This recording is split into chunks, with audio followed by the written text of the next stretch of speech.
Bueno, ahora vivimos una época en Millonarios que llega un técnico que fue jugador, que fue campeón.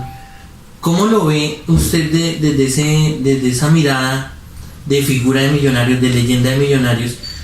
¿Él puede llegar a hacer el proceso que hizo en el Tolima, o la hinchada no le acepta y necesita obviamente buscar el triunfo sin ningún proceso adelante?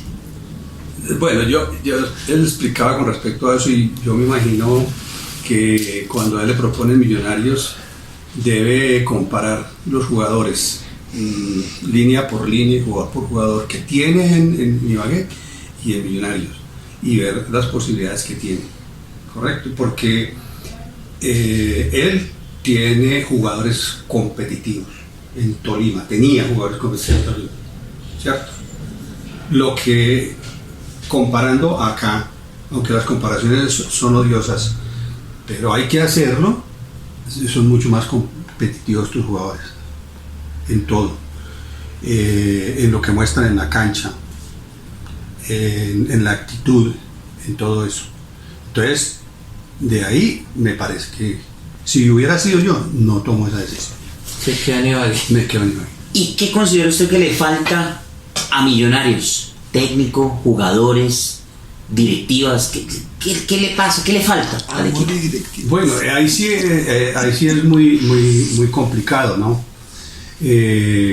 Pero Millonarios tiene que tener una ayuda de jugadores que salgan de sus divisiones inferiores, ¿cierto?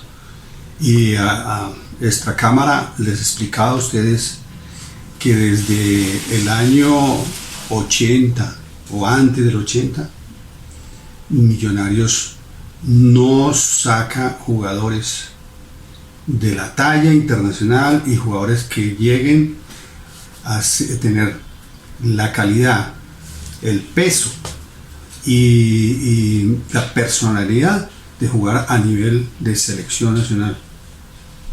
Para cualquier equipo que tiene una organización de divisiones inferiores, tiene que mostrar resultados en eso, porque Millonarios es una empresa, ¿cierto? Y una empresa tiene que nutrir de eso, tiene que tener un trabajo elaborado en esa parte, en conseguir los jugadores que va a formar, los tiene que traer, ¿sí?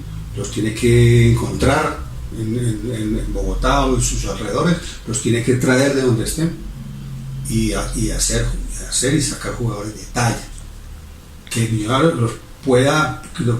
los pueda poner en la selección nacional y que ustedes los vean en el exterior.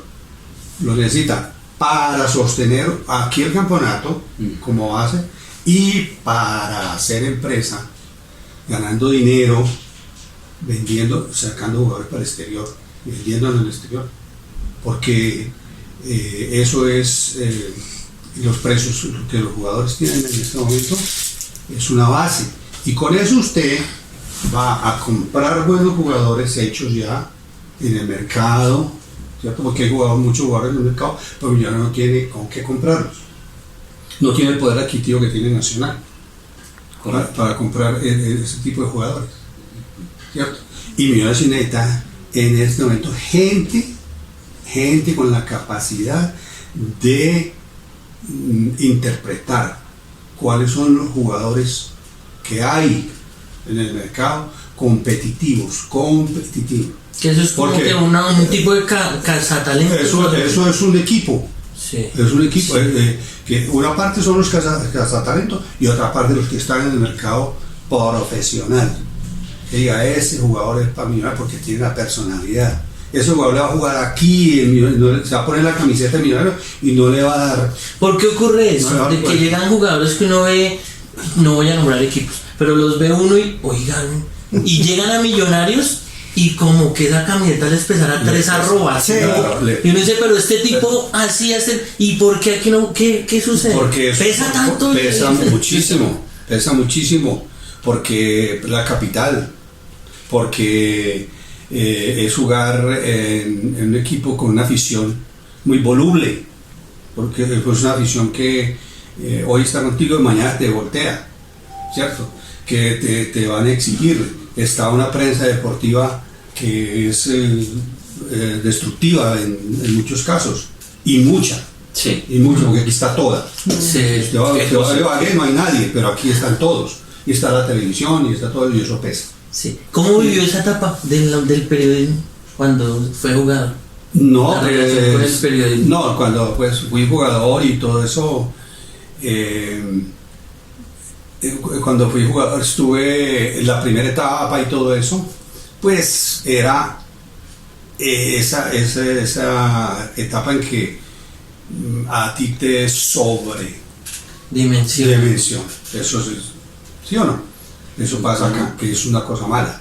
Sí, que vean que el nuevo que Exacto. siempre buscarle como reemplazo a mí, por ejemplo, yo estoy casi seguro que por la juventud mía y todo eso, el Cobo no me quería meter allá. A mí me metió fue la prensa.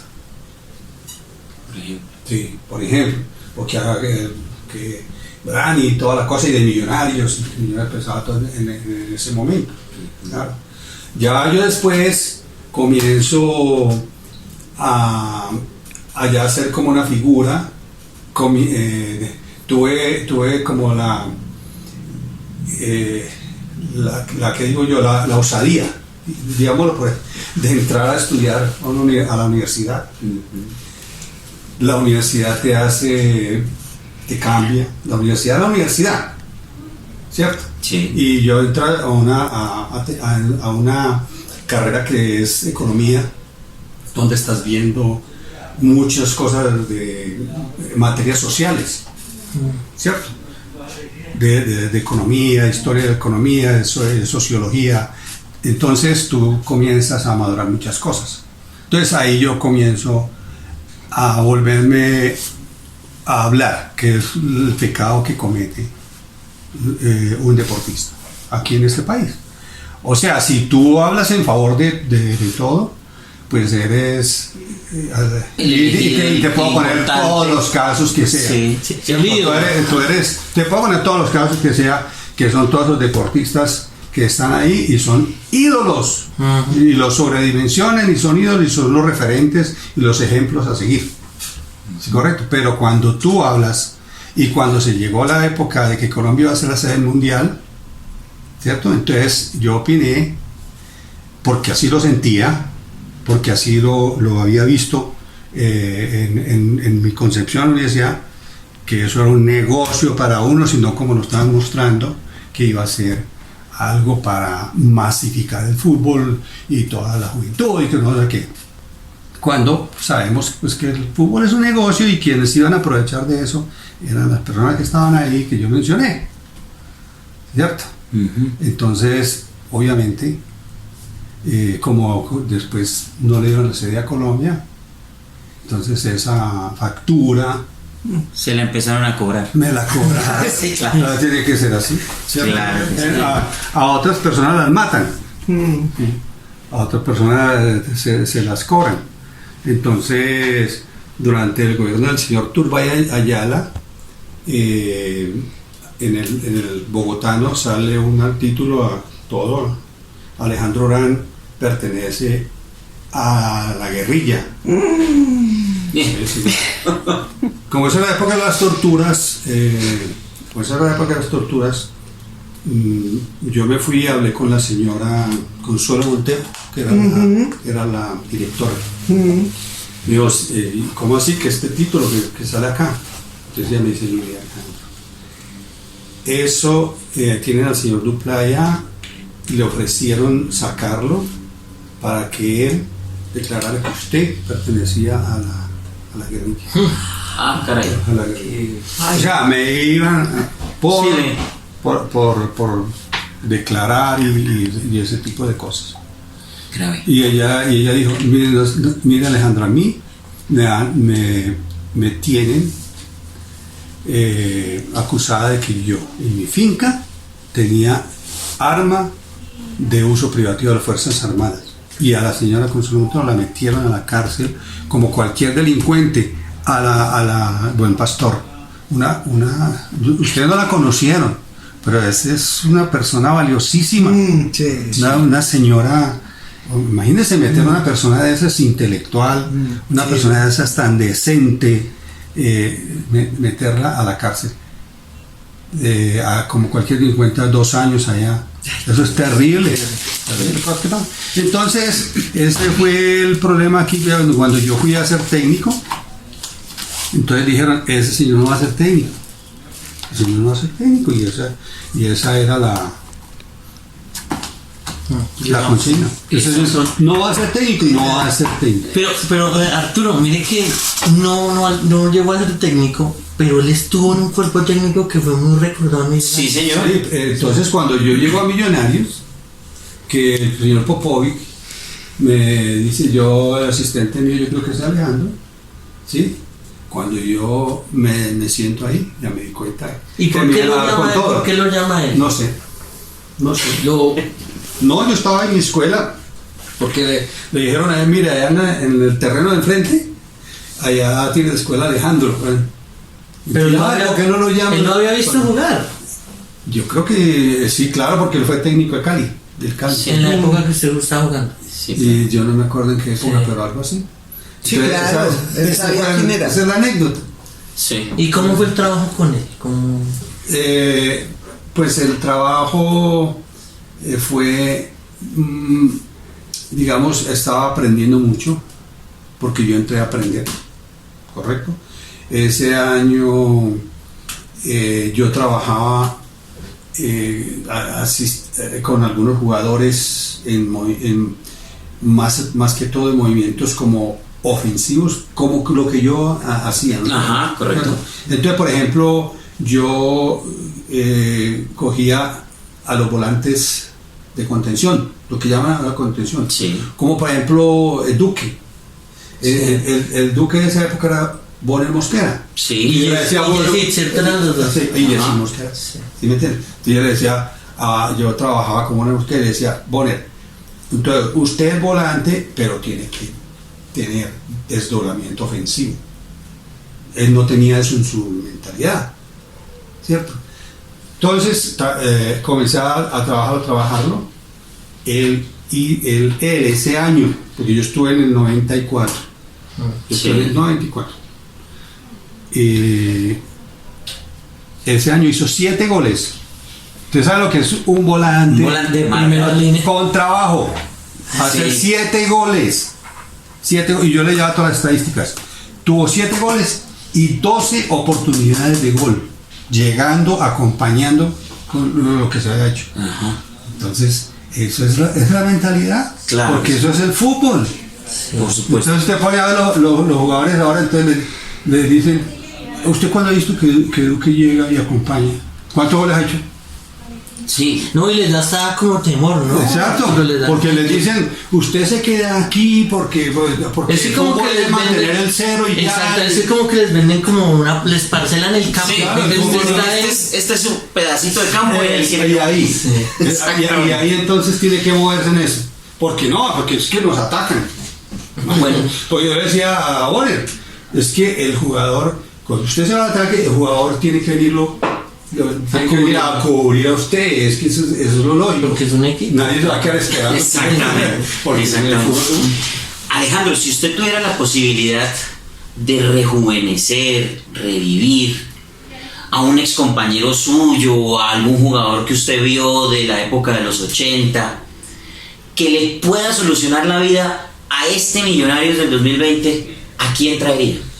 pues mire, yo, si sabe, es muy buena pregunta, porque yo reiría al Bombillo Castro. ¿Por qué? Porque era un jugador de esta época. Era un jugador que era marcador de punta izquierdo, zurdo, y salía y atacaba. Permanentemente él era como un delantero, sabía jugar en las dos posiciones y hacía goles. Y el otro sería Arturo Segovia, por los costados. Sí. ¿Sí me entiendes? O sea, Porque ¿a usted le gusta jugar por los costados? no, es que los laterales hoy, para un equipo de hoy en día son los jugadores más importantes del equipo. Y usted póngase a ver a cualquier equipo de Brasil, Sí. de todas las épocas, cualquier equipo de Brasil, hágase ese ejercicio y verá año por año, y usted va a ver que son los jugadores más, son unos atacantes más del equipo, son los que desequilibran y son los que saben jugar por los Es porque costados. digamos en el 70 Carlos Alberto era un lateral, Sí. tenía gol y después Y- viene que- y desbordaba, y sentaba bien. Branco, Roberto Carlos, Roberto Cafú, Carlos, esos dos. Marcelo, Dani Alves. Ahí está usted. Sí. Ahí está usted. Y eso es una constante, eso es una mentalidad del fútbol brasilero. Y eso lo van a mantener siempre. ¿Sí? Y mire usted Millonarios, cuáles laterales ha tenido en todos estos años. En todos estos años. Cuando estaba usted, no me acuerdo que estaba Flaminio. Estaba Flaminio Rivas y Edson Domínguez. Domínguez. El famoso galapero que le pegaba. Que le pegaba con... Ellos, todo. ese equipo sí, Sí, tuvo sí. grata recordación. Entonces nosotros ese año con Popovic, que era lo que cortamos ahí, Sí, sí. quedamos subcampeones. Sí, Nacional nos ganó el título en el último partido porque tenía mejor gol diferencia. O sea, ellos ganaron allá y nosotros ganamos aquí y nosotros quedamos subcampeones, fuimos a la Copa Libertadores. Entonces ahí el profe en el 95 me dijo: ¿usted qué quiere? ¿Se va conmigo a la Copa Libertadores o coge el equipo de acá? Entonces yo cometí el error de decir: yo cojo el equipo de acá. Yo quería tener la experiencia. Claro. Yo elegí como 10 partidos del campeonato de acá, Sí. pero con el equipo mixto, digamos con el así. equipo, con el segundo equipo. Exacto. Con el segundo equipo. Ah, ¿Para sí, qué? como Y el entonces- automovilismo, el Sí, muleto. El muleto. Entonces sacaba muchos empates. Empate. Y que era mucha gracia sacar, pero entonces estos. Bueno, usted sabe Sí, que. empezaron las críticas Exacto, y sí. el rendimiento y las estadísticas que son tan ya no hay importantes. nada que hacer aquí, me retiro. Y me retiré. ¿Por qué ha ocurrido que es un mal, y tristemente es de Millonarios, que tenemos los ídolos, o la hinchada tiene los ídolos, incluso las mismas directivas, como alejados? Porque si, digamos, hacemos el resumen, estamos hablando de la presencia suya en un cuerpo técnico, pero ¿por qué han olvidado a Willington Ortiz, al mismo Bonner Mosquera, o sea, jugadores que han estado y que han hecho de pronto alguna carrera importante en Millonarios? ¿Por qué el equipo tiene o sufre de eso? De no tener tan cerca, que es lo que no ve uno, digamos, en un Atlético Nacional, en un Deportivo Cali, Sí. que respetan esas figuras y las tienen trabajando con ellos. ¿Qué Sí, pasa en sí. Millonarios? ¿Cuál es el problema de la institución? Que por ejemplo Nacional tiene a Higuita Sí. como parte de su ¿qué? Como representante de su, Sí. de su Incluso ha sido división, entrenador de arqueros. Ha sido entrenador de arqueros. Sí, en el Cali está Jairo Arboleda. Exacto. O sea, ellos tienen. ¿Por qué en Millonarios no sucede eso? Yo pienso que eso es como parte de la idiosincrasia nuestra. ¿Sí?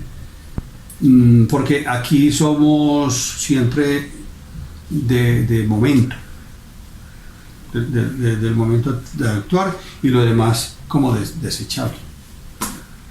¿Sí me entiende? Entonces, nosotros no tenemos. Mire, yo le voy a contar una anécdota para explicarle eso. Sí. Muy cortico. Convertí, me decía a mí, Bocha. Y Bocha y no sé qué, y tal cosa. Y entonces yo un día le dije: ¿por qué me decís Bocha? Entonces me dijo: porque me recordás a Bochini. Y yo no sabía quién era Bochini. No tenía ni idea de y ya retirado y todo eso, un día vi un programa de Fox en que estaban haciendo un homenaje a Bochini. Oiga, qué cosa tan espectacular. Sí. Goles de la época, jugadas de todo de Bochini, y ese era un jugador. Es para los Era hinchas un jugador. independientes el mejor de la historia. Entonces ahí voy usted. Es la inteligencia del argentino, del argentino que nos llevan a nosotros años luz como sociedad y cultura, porque eso es cultura, ojo, porque los periodistas deportivos aquí no tienen cultura, y cultura es sensibilidad, me refiero a sensibilidad, es lo importante de eso. ¿Qué hacen ellos con eso argentinos? Le están mostrando a los niños referentes, le están mostrando a la juventud de su... ¿Y usted cree que un niño ve eso? Si yo lo veo, que fui ahora y me quedo, un niño que ve eso, dice, no, yo quiero ser como Chini. Usted tiene que mostrar todos esos, porque tienen que dar referentes y mostrarlo. Y entonces ahí está el resultado. Ellos han ganado 2 campeonatos mundiales, han ganado cuántas Copas Libertadores, han ido a 3 finales del Campeonato Mundial de Fútbol. Eso no es gratuito, señor. Es correcto. Eso es una sociedad que empieza diferente. Y entonces estos, aquí nosotros no hemos evolucionado. No hemos evolucionado a eso. No, o sea, nosotros somos eso ya están viejos. Eso ya no sé qué. ¿A dónde sacan las jugadas de nosotros? ¿A dónde? ¿A dónde? No hay siquiera un archivo. No, es que hubo una anécdota que un día... Pero si Bochini fue antes que yo. Que hace poco es que fue Willington Ortiz y hubo una persona osada de la junta directiva. Imagínense, llega gente que ni sabe qué es Millonarios y lo vio y dice que ¿quién es usted? ¿Quién es usted? Sí, señor. ¿Dónde? En Millonarios. Pero si cuando fuimos a la asamblea de Millonarios hace 5 años, que nos dieron un cartón, un diploma en que decía que el reconocimiento nos iban a dar un pase de por vida. Sí. Sí, les decía eso en la asamblea. Sí. En esa asamblea a mí nadie me conocía, Bonner, todo mundo. Bonner. Y nadie me conocía. Yo estaba ahí, viejito ahí. Entonces, eso es lo que... ¿Y usted cree que en Argentina no van a saber quién es el Beto Alonso? Todos los ¿no van a saber los de River? ¿No van a saber? Por ejemplo. Porque por poner un ejemplo. Sí, ahora está pasando un fenómeno y es que, digamos, Estudiantes de La Plata, ya la Brujita Verón es el presidente. Vea. O sea, el hijo de la bruja, ¿no? Pero ¿cómo no? Del que jugó en Junior acá. Exacto. Ahorita Riquelme llegó a ser ya el vicepresidente segundo de Boca. El domingo pasó una cosa que viene al lugar a lo que está diciendo Alejandro. Sí. Y es que en el palco de Riquelme, él invitó a un señor, un tal Rojitas y a un tal Beto Marci. Y allá sí fue la noticia. Claro. O sea, allá sí está la recordación. Exactamente. Entonces eso es cultura. Ahí estamos hablando de cultura de una sociedad. Y en eso usted no me puede decir lo que sea. Si les tendrán bronca o envidia o lo que sea, pero uno tiene que asumirse a la realidad y aprender de las No, y es que hay otra cosa, Arturo, hay otra cosa. Y aprender. Sí, digamos, tenemos que aprender. Si yo vengo y hablo y digo el señor Alejandro Brand, pero pasó y ni sabemos, es que ganó título. Sí, ganó título, le dio títulos es a una Millonarios. leyenda y aquí lamentablemente estamos olvidando las leyendas, estamos olvidando. Y eso es lo que queremos rescatar. Y no solamente pasa en Millonarios, pasa también en los demás equipos de fútbol colombiano, porque como lo que dice Alejandro es muy cierto, no hay esa cultura de tener presente a las leyendas. En Estados Unidos, por ejemplo, Alejandro Elkin, tienen salones de la fama, por ejemplo. Sí, señor. Sí. Así es. Aquí deberíamos tenerlo. ¿Usted qué le importa si Alejandro Brand dijo que Colombia no merecía el mundial? ¿Usted qué le importa? ¿Usted qué le importa si Alejandro Brand criticó o dio un concepto social de que Colombia no debería tener tanta inequidad? ¿Cierto? Que Colombia es X o Y. Aproveche que ese señor fue. Saque lo que fue, saque lo positivo, porque es un colombiano. Exacto. Entonces diga que estudió, Es que No que No. diga que estudió, Es que- para que sea un ejemplo. Ajá. ese es otro, Y sigue que los presidentes Se acaba no de- tienen cultura. ese es otro- ese es otro punto y queríamos No tiene también llegar cultura. ahí, queridos televidentes de Café Deportivo. Y es que yo creo, Arturo y Alejandro, que usted es de los primeros futbolistas que estudió. Sí, sí, ¿Sí? señor. Porque si recordamos, o sea, las nuevas generaciones, Asprilla cuando llegó a Italia y venía a Colombia, eso era un carnaval y una indisciplina, Exacto. y la mayoría estaban así. Y también hay que rescatar que Claro. los deportistas pueden estudiar la par Mostrar una eso. carrera. Mostrar Y yo creo la que usted es de los importancia. primeros que estudió Y en la eso, universidad. exacto, y eso es lo que necesitamos. Eso es lo que necesitamos. Yo le digo a usted, ¿sí? Es una falta contra los derechos humanos usted coger un muchacho y ponerlo a jugar fútbol a los 14, 15, 16 años y que se salga a estudiar a jugar fútbol. Eso es un irrespeto contra la dignidad del ser humano. No, señor, eso no se hace. Las divisiones inferiores tienen la responsabilidad de formar gente. Primero, No es solo fútbol, no es solo fútbol, no es solo salir para lo que estamos viendo, que no tenemos la personalidad de jugar. Pero para tener la personalidad usted tiene que estar formado en su parte integral, ¿cierto? Ahí estamos fallando. Eso no es coger a los muchachos, traerlos de Chocó, traerlos de Buenaventura, traerlos de Tumaco, a meterlos a una casa, ¿sí? A entrenar todos los días a fútbol. Muchachos de 15, 16, 17 años, ¿a qué juegan fútbol? No, traiga ese muchacho y fórmelo. Y fórmelo. Que si no fue futbolista, es persona, primero que todo. si no es futbolista, entonces él va a tener la base para seguir algo en su vida. ¿Sí me entiende? Pero eso es la primera responsabilidad. Es la primera responsabilidad. Porque si yo soy presidente de un club, ¿cierto? Mi primera responsabilidad es con los de abajo, con los que tengo que formar, ¿cierto? Y los que voy a formar integralmente son los que me van a dar los resultados. Y los que van a querer mi camiseta, mi institución. No, y que van a lo que usted decía anteriormente. Después son los del negocio que del vienen negocio. formados y son los que me van a dar los frutos después. Exacto. ¿Usted qué se gana con mandar un muchacho que ni siquiera se va a adaptar a un medio como Europa porque hace frío, Sí. porque hablan otro idioma, ¿sí? Y que se deprimen?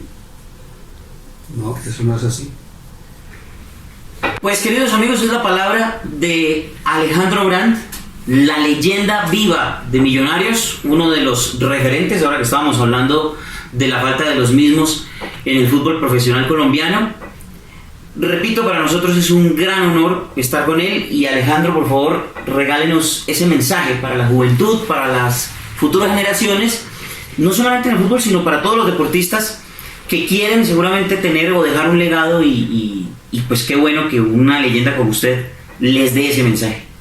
Bueno, ante todo, pues les agradezco y les deseo muchísima suerte en su nueva etapa, en su nueva empresa que inician, y que me hayan pues tenido en cuenta para esta primera entrevista. Así que muchos éxitos, y bueno, las juventudes que estén en este medio, que quieran mucho el fútbol.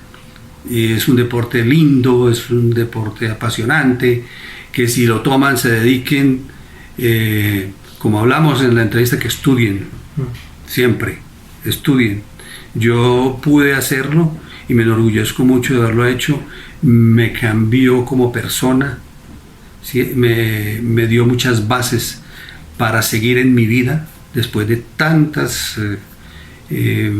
digamos, traspiés, ¿cierto?